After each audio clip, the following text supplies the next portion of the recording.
So after a packed 3 games in just 4 days, a starting lineup change, and the return of Lauri, Markkanen, and Otto Porter last week, it was a challenging week for the Bulls to say the least, losing 2 games to shorthanded teams, but they closed out the week last night in a win over the very depleted Toronto Raptors under a new starting 5, and I'm curious to see how this new lineup and shift of the rotation will fare in this upcoming week of games. So what's going on, everyone? You are listening to Bulls Central here. I hope you guys are doing well. Guys, before I get into the video, I just realized, mainly because YouTube reminded me, that I uploaded my very first video on this channel 4 months ago today. I did this more as a why not kind of thing, not really thinking the channel would grow in the way that it has.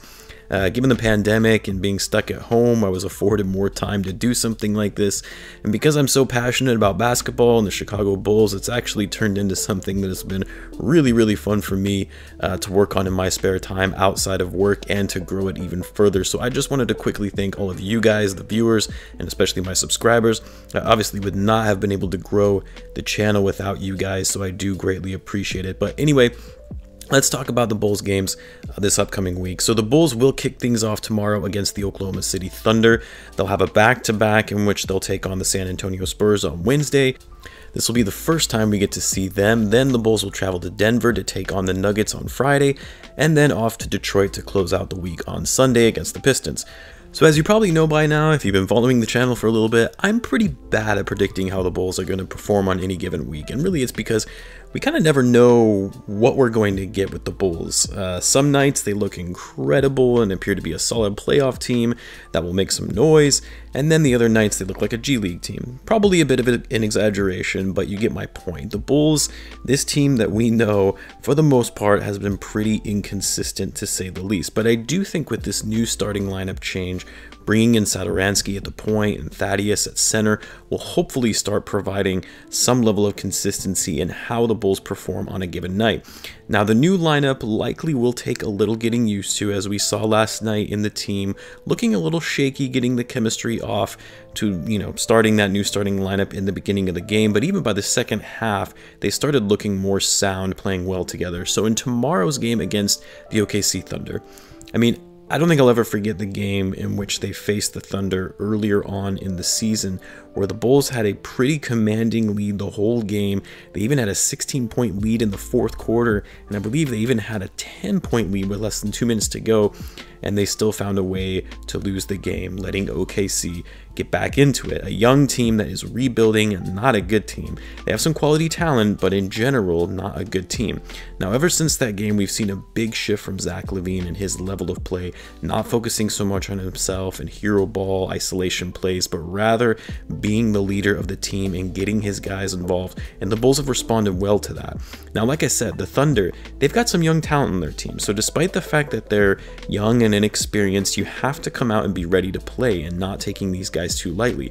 But I think given that what happened the last go around when these two teams met, the Bulls aren't going to get complacent, hopefully, and I think this is going to be an easy win. The Thunder have a star quality player in SGA, who is in just his 3rd season in his career. They have their veteran big man in Al Horford, who didn't even play the last go around. They have Darius Bazley. He had a great game for them, or he's been great for them this season, although Bazley has been out and remains questionable for tomorrow's game. And then same with Lou Dort, another quality young player. So the Bulls, again, this really applies to every game this week. They need to come out with energy and grit to start off these games, get the momentum going, and then also not getting too comfortable if they're able to take any big leads. Because in this day and age of the NBA, with so much focus on three-point shooting, big leads can quickly turn in a matter of minutes, as the Bulls have seen so far in various games this season. Then the Bulls will have a back-to-back against the Spurs, of course. Always tough playing in the second game of a back-to-back, but at least it won't be a traveling one. And for the Spurs, even though they haven't been the Spurs team that we've been so used to seeing over the past couple decades under Greg Popovich, Pop is still one of the greatest coaches of all time, and this Spurs team, despite lacking a bit in talent, has managed to produce well, and they're currently 3 games above 500 and right in the race for the playoffs. They still have a quality veteran in DeMar DeRozan. They have a solid point guard in Murray, Rudy Gay, another veteran player who is still on that team. And then the last first rounder they selected in Keldon Johnson in 2019, he's really proven to be a steal of a pick with the level that he's been performing at.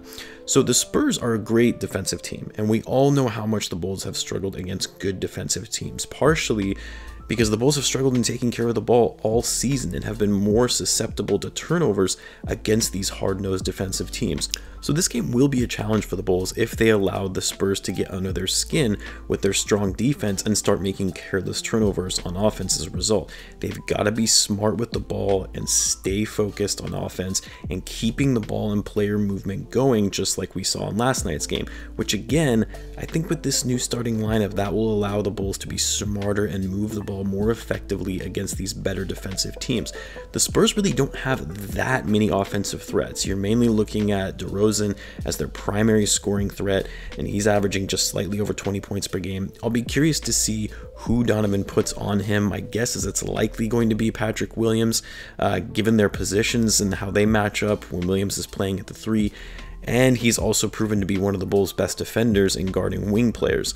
Then the Bulls will take on one of their toughest matchups of the week in the Denver Nuggets. Now, we saw the Bulls go head-to-head with these guys just a few weeks ago and actually held their own for the most part until the fourth quarter, where the Nuggets really started taking over.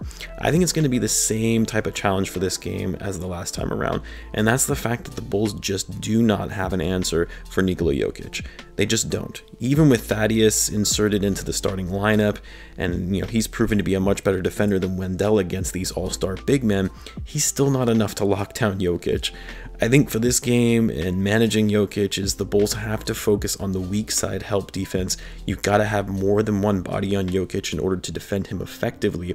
The challenge with that, though, is that Jokic is one of the best passers in the game. Yes, one of the best passers in the game, not just one of the best passing big men in the game.